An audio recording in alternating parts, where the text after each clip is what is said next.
नमस्कार, आरसी नेटवर्कच्या ताज्या बातमीपत्रात आपले स्वागत। अशा आहेत आजच्या प्रमुख घडामोडी। हेडलाइन्स प्रस्तुत करता Marcus the readymade multibrand showroom. सर्वोत्तम quality, fresh stock, latest designs, reasonable rate. LRT college road, Raghuvanshi Mangal कार्यालयाच्या बाजूला, अकोला। मतदान समाप्त, राजकीय पक्ष नेते झाले गायब। जिल्ह्यात बियाण्यांचा काळा बाजार, नेते मंडळी मूग गिळून गप्प। खदानचे ठाणेदार सायरे झाले निलंबित, नागपूर कोर्टाने जामीन पण नाकारल्याची माहिती।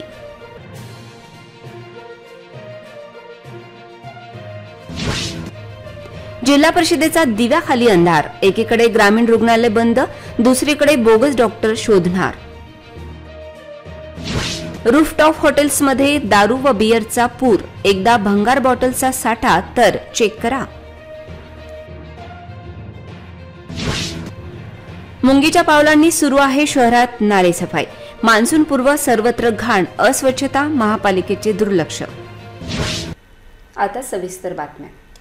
मतदानाची भीक मागणारे, तुमच्या घरी दारोदार फिरणारे, तुम्हाला अमक्याला मतदान करा सांगणारे, भाऊले जिंकवा लागते बोलणारे, साहेब जिंकले पाहिजे, दादा जिंकले पाहिजे असा मेसेज करणारे गेले कुठे, असा प्रश्न उपस्थित होत आहे। अकोल्यात शेतकऱ्यांना पाहिजे ते बियाणे मिळत नसताना या नेत्यांना शोधण्याची वेळ आली आहे। कार्यकर्त्यांच्या गळ्यातील ताईत असलेले नेते आता गेले तरी कुठे, असा प्रश्न उपस्थित होतोय। अकोल्यात कपाशीच्या बियाण्याचा काळा बाजार होत आहे, पण त्याकडे राजकीय नेत्यांचे, त्यांच्या कार्यकर्त्यांचे दुर्लक्ष का, असा प्रश्न उपस्थित होतो। केवळ मत मागण्यासाठी हे राजकीय नेते तुमच्या दाराशी आले काय, असाही प्रश्न शेतकरी विचारत आहेत। काही कंपन्यांच्या बियाण्याचा काळा बाजार सुरू असताना कृषी विभागाला जाब विचारण्याऐवजी त्यांच्यासोबत मीटिंग घेत फिरणारे नेते बियाणे भेटत नसताना गेले तरी कुठे, असा मुद्दा उपस्थित होतो। लोकसभा निवडणुकीत मतदानासाठी विनवण्या करणारे राष्ट्रीय, राज्यस्तरीय पक्षांचे नेत्यांना कास्तकारांची अडचण माहीत तरी आहे का, असा प्रश्न उपस्थित होतो। बियाण्यासाठी रांगेत राहावे लागण्याची नामुष्की कृषी प्रधान देशात दिसून येते, यातच किती विकास देशात झाला याचा अंदाज येत आहे। नागपुरातील नंदनवन पोलीस स्टेशनला विनयभंगाच्या तसेच इतरही गंभीर आरोपाखाली गुन्हा दाखल झाल्यानंतर खदान पोलीस स्टेशनच्या ठाणेदार संजय सायरेला अकोला जिल्हा पोलीस अधीक्षक बच्चन सिंग यांनी निलंबित करून त्याच्या विभागीय चौकशीचे आदेश जारी केले आहेत।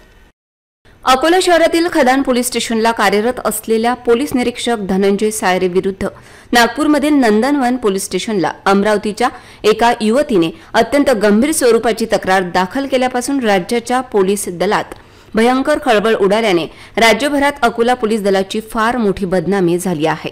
नागपूरच्या जिल्हा व सत्र न्यायालयाने त्याचा अटकपूर्व जामीन अर्ज फेटाळून लावत जामीन नाकारला आहे। निलंबित पोलीस निरीक्षक धनंजय सायरे गेल्या शनिवारपासून 4 दिवसांची रजा टाकून नागपूरला गेले होते। धनंजय सायरेच्या जामीन अर्जावर सुनावणी होऊन विद्यमान न्यायालयाने या प्रकरणाचे गांभीर्य व FIR मध्ये नमूद बाबींचा व आरोपीचे सामाजिक स्थान पाहता कठोर भूमिका घेत त्याचा अटकपूर्व जामीन अर्ज फेटाळला आहे। परिस्थिती पाहता निलंबित पोलीस निरीक्षक धनंजय सायरे ह्याला नागपूर पोलिसांसमोर सरेंडर झाल्याशिवाय कोणताही पर्याय उपलब्ध नाही। जिल्हा परिषदेचे डॉक्टर ग्रामीण रुग्णालयात जात नाहीत, पण जिल्हा परिषद पदाधिकाऱ्यांना अचानक कशी काय जिल्ह्यातील बोगस डॉक्टरांची आठवण झाली, असा प्रश्न उपस्थित होत आहे।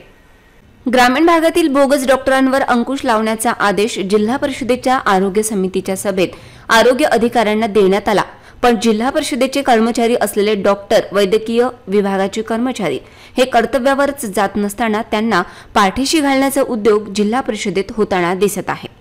जिल्ह्यातील बोगस डॉक्टरांवर कारवाईची गरज आहे, पण जिल्हा परिषदेची आरोग्य यंत्रणा रुग्णसेवा तर करतच नाही, थेट ग्रामीण रुग्णालयात अनुपस्थित असल्याची ओरड ग्रामस्थांची आहे। यापैकी काही डॉक्टर हे शहरात प्रॅक्टिस करत असून त्यांच्यावर मात्र कुठलीही कारवाई जिल्हा परिषद, आरोग्य विभाग, आरोग्य समिती का करत नाही, अशी विचारणा होत आहे। प्राथमिक आरोग्य केंद्राचा तसेच उपकेंद्राची OPD दिवसेंदिवस कमी होत आहे। जिल्हा परिषदेच्या आरोग्य विभागावर उपचार करण्याची गरज असताना आरोग्य समितीचे त्याकडे दुर्लक्ष असल्याचे चित्र आहे। शहरातील अनेक रूफटॉप हॉटेल्समध्ये दारू व बियरच्या बॉटल्सचा खच पाहिल्यावर राज्य उत्पादन शुल्क विभागाचे अधिकारी आणि कर्मचारी नेमके करतात तरी काय, असा प्रश्न उपस्थित होतोय। शहरातीलच नाही तर संपूर्ण जिल्ह्यातील धाब्यांवर अनधिकृत दारूचे अड्डे झाले आहेत।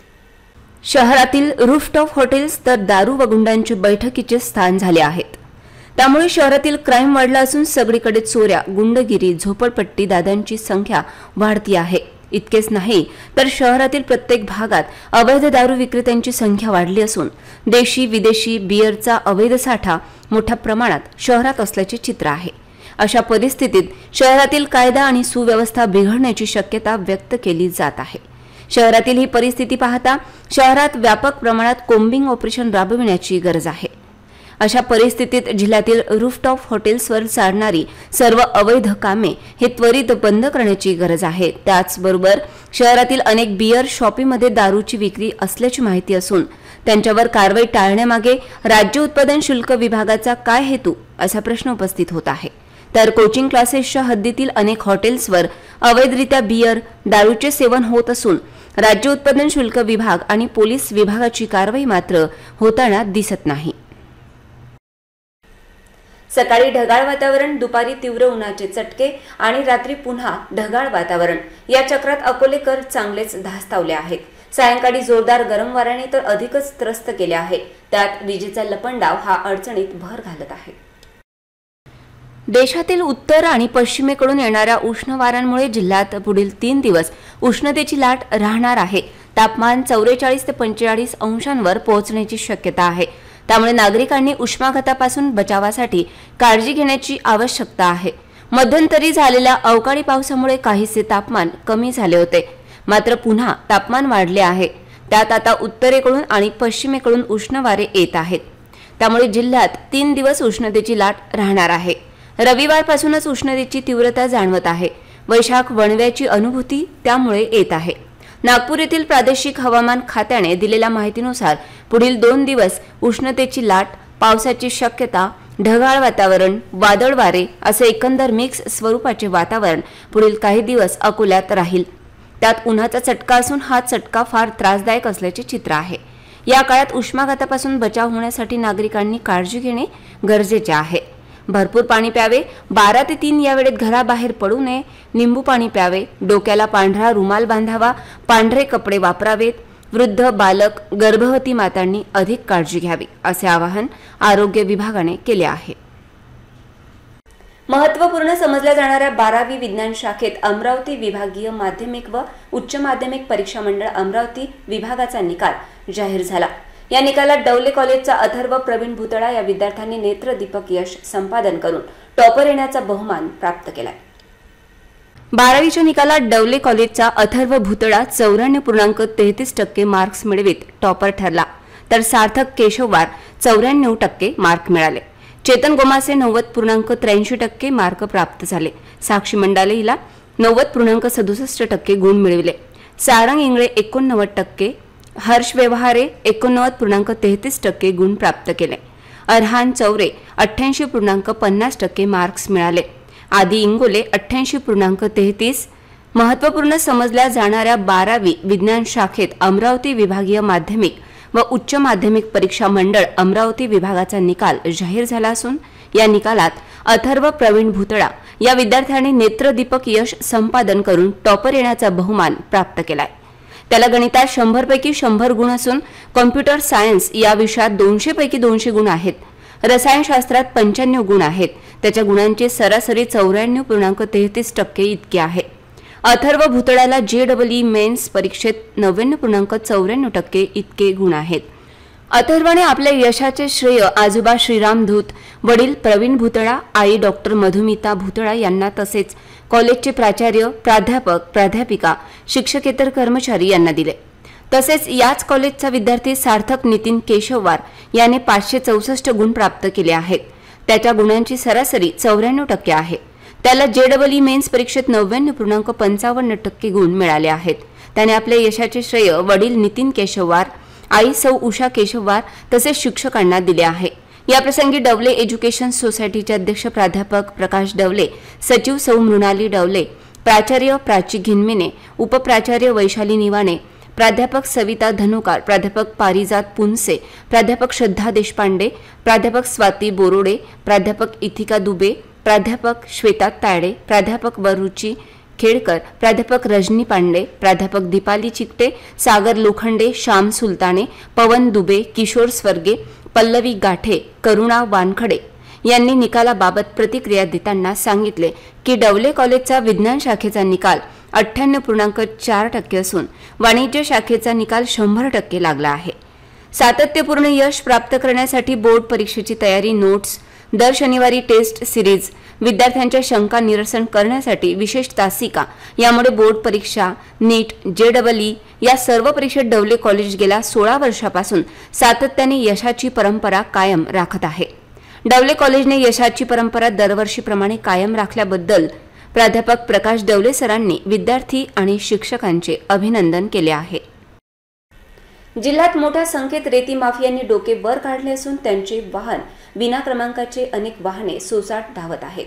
याकडे RTO आणि खनिकर्म विभागाचे अर्थपूर्ण दुर्लक्ष आहे. जिल्हाधिकारी अजित कुंभार यांनी या गोष्टीची गंभीर दखल घेण्याची गरज असून शासनाची कोट्यवधीची रॉयल्टी आणि महसुलावर अगदी पहाटेच्या सुमारास दरोडा थांबवला पाहिजे. जिल्ह्यात विना क्रमांकाची अनेक चारचाकी वाहनं कोणाच्या आशीर्वादाने धावत आहेत? ओव्हरलोड वाहतुकीला कोणाची परवानगी आहे? जिल्हाधिकाऱ्यांनी शासकीय वाहनातून प्रवास न करता गोपनीय पद्धतीने याची पाहणी केली तर त्यांच्यासमोर जिल्ह्यातील गौण खनिज चोरीचे मोठे रॅकेट उघडकीस येईल. जिल्ह्यातील रेती डेपो 3:13 वाजले असताना गौण खनिज उत्खनन आणि रेतीची सर्रास चोरी करण्याच्या आशीर्वादाने होत आहे. याचा संपूर्ण तपशीलच जिल्हाधिकारी यांना मिळू शकतो. त्याचबरोबर जिल्ह्यात रात्रीतून व पहाटे ओव्हरलोड ट्रकची वाहतूक सुसाट असून त्यांच्यापैकी अनेक वाहनांवर वाहन क्रमांकाची नोंद नाही. इतकेच नव्हे तर काही ट्रक हे अकोला पासिंगचे देखील नाहीत. या सर्व अनागोंदी कारभारावर जिल्हाधिकाऱ्यांनी धाड टाकत शासनाचा महसूल वाचविण्याची गरज आहे, अशी माहिती विश्वसनीय सूत्रांनी दिली आहे. जिल्ह्यातील विविध रेती घाट हे मोकाट असून या ठिकाणी असलेले रेती साठ्याची मोजणी करत किती खनिजाची चोरी झाली याचा तपास महसूल यंत्रणेकडून घेण्याची गरज आहे. त्याचबरोबर तालुका स्तरावरील खनिकर्म अधिकारी आणि मंडळ अधिकारी, तलाठी यांच्यात आपसात मधुर संबंध आणि त्याचबरोबर रेती माफियांशी हात मिळवणी असून मोठ्या प्रमाणात रेतीची चोरी होत आहे. ज्या रेती घाटांवर शासकीय डेपो होणार होते त्या ठिकाणची किती रेती दरवर्षी ऑक्शन होते, यंदा त्या ठिकाणी किती रेती साठा आहे याची खातरजमा केल्यावर रेती घाटावरील दरोड्याचा खुलासा होईल, अशी माहिती सूत्रांनी दिली आहे. वाढता उन्हाळा आणि भाज्यांचे गगनाला भिडलेले भाव पाहता नेमक्या कोणत्या भाजीला फोडणी द्यावी असा प्रश्न गृहिणींसमोर पडला आहे. अत्यंत कडक उन्हामुळे तालुक्यातील भाजीपाल्याचे उत्पादन प्रचंड घटले आहे. परिणामी बाजारात भाजीपाल्याची आवक कमालीची घटल्याने दर वाढल्याचे दिसून येत आहे. शेतकऱ्यांनी उन्हाळ्याच्या तोंडावर भाजीपाल्याला चांगला दर मिळेल या अपेक्षेने मेथी, कोथिंबीर, कोबी, भोपळा, दोडका, टोमॅटो यासह इतर भाजीपाल्याच्या पिकांची लागवड केली. मात्र पाण्याची कमतरता आणि उन्हाच्या तीव्रतेमुळे पिके जगवताना शेतकऱ्यांची पुरती दमछाक झाली आहे. पाणी कमी असल्याने भाजीपाल्याचे अपेक्षित उत्पादन आले नाही. त्यामुळे बाजारातील भाजीपाल्याची आवकही घटली आहे. त्याचा परिणाम म्हणून भाजीपाल्याच्या दरात वाढ होऊ लागली आहे. बाजारातील सर्वच भाज्यांचे दर वाढले असून त्यामुळे गृहिणींना नेमकी काय भाजी विकत घ्यावी आणि कशाला फोडणी देत ताटात वाढावे असा प्रश्न निर्माण झाला आहे. त्याचबरोबर रोज ताजी भाजीच आणावी लागत असल्याने मोठी अडचण गृहिणींसमोर निर्माण होताना दिसत आहे. शहरातील नाले सफाई अतिशय धीम्या गतीने सुरू असून त्यामुळे केवळ पहिल्या पावसाची वाट तर महापालिका पाहत नाही ना असा प्रश्न उपस्थित होत आहे. या पहिल्या पावसात आपोआप नाले सफाई होण्याची महापालिकेची अभिनव योजना असावी. पाऊस आला की पाण्याच्या फोर्सने आपोआप नाले सफाई होते. गेली अनेक वर्षे हाच फंडा वापरला गेला. यंदा देखील तोच फंडा वापरत नाले सफाई करण्याची तयारी महापालिकेची आहे. नाले सफाईचे काम अतिशय संथ गतीने सुरू असून त्या कामापेक्षा मुंगी तरी अधिक वेगाने धावेल असे चित्र शहरात आहे. शहरातील मोठे गटार, नाले यांची नियमित सफाई होत नसल्याने डासांचा प्रादुर्भाव वाढला आहे. इतकेच नाही तर पाणी तुंबल्याने व गाळ साचल्याने अनेक भागात नालीचे पाणी लोकांच्या शौचालयात, बाथरूममध्ये जात असल्याची नागरिकांची ओरड आहे. पावसाळ्यापूर्वी शहरातील नाले सफाई होण्याची गरज असताना केवळ पावसाची वाट नाले सफाईसाठी पाहिली जात असल्याचे चित्र शहरात दिसत आहे. पुन्हा एक नजर टाकूया आजच्या प्रमुख घडामोडींवर. हेडलाइन्स प्रस्तुत करता Marcus the readymade multibrand showroom. सर्वोत्तम quality, fresh stock, latest designs, reasonable rate. LRT college road, Raghuvanshi Mangal कार्यालयाच्या बाजूला, अकोला. मतदान समाप्त, राजकीय पक्ष नेते झाले गायब. जिल्ह्यात बियाण्यांचा काळा बाजार, नेते मंडळी मूग गिळून गप्प. खदानचे ठाणेदार सायरे झाले निलंबित. नागपूर कोर्टाने जामीन पण नाकारल्याची माहिती.